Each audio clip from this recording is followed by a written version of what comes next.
బడ్జెట్లో 12 లక్షల రూపాయల వరకు ఆదాయ పన్ను మినహాయింపు ఇవ్వడం చారిత్రాత్మకమని కేంద్ర మంత్రి రామ్మోహన్ నాయుడు అన్నారు. ఈ తరహా నిర్ణయం గతంలో ఎప్పుడూ తీసుకోలేదని చెప్పారు.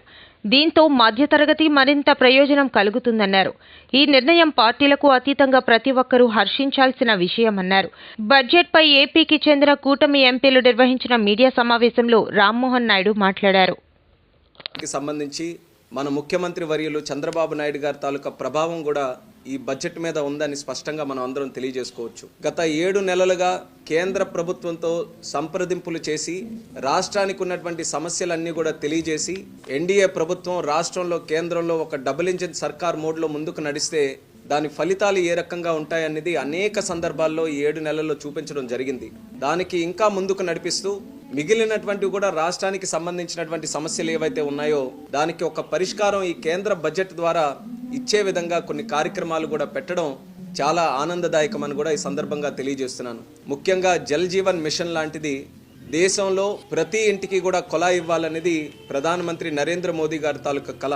ఆ కళ మాత్రం గత 5 సంవత్సరాలుగా మన ఆంధ్రప్రదేశ్ రాష్ట్రంలో ఏ ఒక్క ఇంటికి కూడా జరగనివ్వకుండా అప్పుడు ముఖ్యమంత్రిగా ఉన్న జగన్మోహన్ రెడ్డి గారు చేశారు. కార్యక్రమాల్లో ఎంత అవకతవకలు జరిగాయనంటే 5 సంవత్సరాల్లో కేంద్ర ప్రభుత్వం నుంచి సుమారు 15,000 కోట్ల రూపాయలు రాష్ట్రానికి పంపిస్తే ఎక్కడ కూడా ఒక్క వాటర్ స్కీమ్ ఒక పంచాయతీ లెవెల్లో కానీ మండల్ లెవెల్లో జిల్లా లెవెల్లో ఎక్కడా కూడా పూర్తి శాతం చేసినటువంటి పరిస్థితి ఎక్కడా కూడా కనబడలేదు.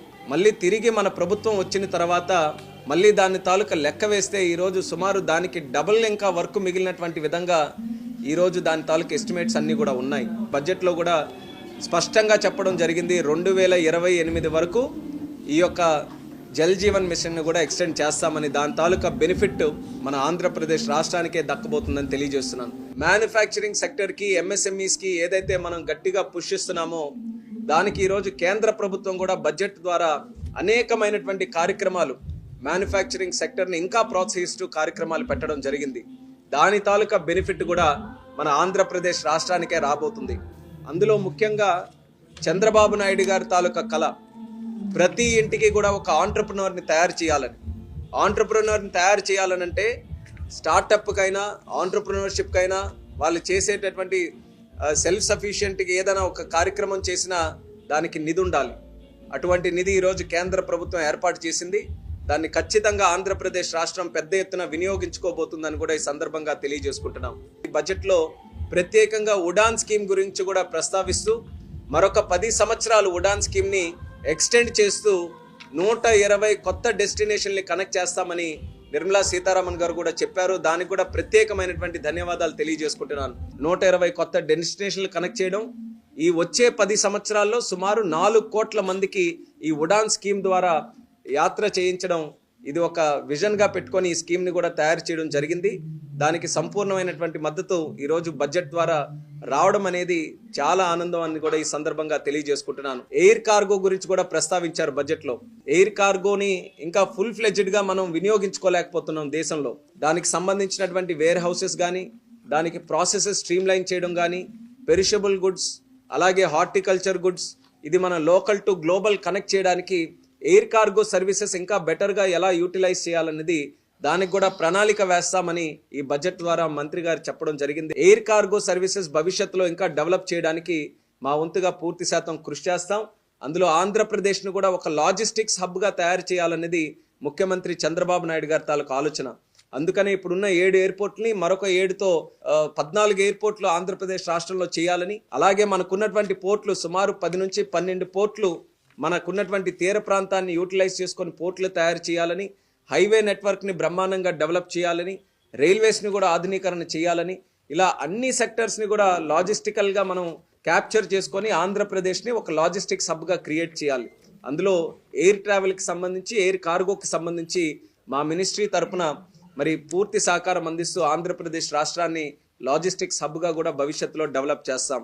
అలాగే నార్త్ ఈస్టర్న్ స్టేట్స్ కానీ, చిన్న స్టేట్స్, అలాగే హిల్లీ టెరైన్స్ ఎక్కడెక్కడైతే ఉన్నాయో వాటికి కూడా ఉడాన్ స్కీమ్ ద్వారా హెలిప్యాడ్స్ను కూడా నిర్మించడానికి ఈ యొక్క స్కీమ్లో ఒక అంశం కూడా పెట్టడం జరిగింది. అది ఖచ్చితంగా ఆ ప్రాంతాలన్నిటికీ కూడా చాలా ఉపయోగపడుతుందని కూడా ఈ సందర్భంగా తెలియజేస్తున్నాను. తద్వారా రాష్ట్రం దేశంలో ఏ మారుమూల ప్రాంతం ఉన్నా సరే వాళ్ళకి అత్యంత సమీపంలోనే ఒక హెలిప్యాడ్ కానీ ఎయిర్పోర్ట్ కానీ ఎయిర్ ట్రావెల్కి కన్వీనియంట్గా ఉండే విధంగా ఈ ఇన్ఫ్రాస్ట్రక్చర్ అక్కడ ఎస్టాబ్లిష్ చేయాలనేది కేంద్ర ప్రభుత్వం తాలూకు ఆలోచన. దాని పరంగా భవిష్యత్తులో ఈరోజు ఆల్రెడీ ఒక విజన్, ఒక క్లారిటీ మాకు బడ్జెట్ ద్వారా వచ్చింది కాబట్టి దాన్ని ఒక ఇండికేషన్గా తీసుకొని భవిష్యత్తులో మరింత పక్కా ప్లానింగ్తో ఎయిర్ ట్రావెల్ నెట్వర్క్ని దేశంగా ఇంకా పటిష్టం చేస్తాం.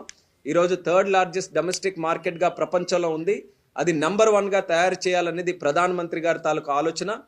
జనరల్గా స్కీమ్స్ ఉన్నాయో అవి కూడా ట్యాప్ చేసుకొని ఆంధ్రప్రదేశ్ రాష్ట్రానికి నిధులు తీసుకొని వస్తాం.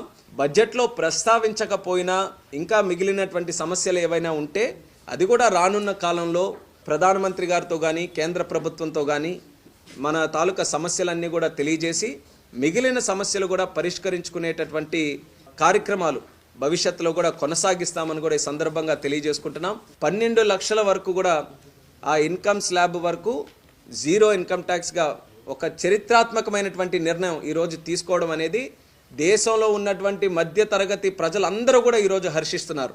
ఇలాంటి చరిత్రాత్మకమైనటువంటి నిర్ణయం గతంలో ఎప్పుడు కూడా జరగలేదు. అది కేవలం ఈ ఎన్డీఏ ప్రభుత్వానికి, ప్రధానమంత్రి గారికే అది దక్కింది.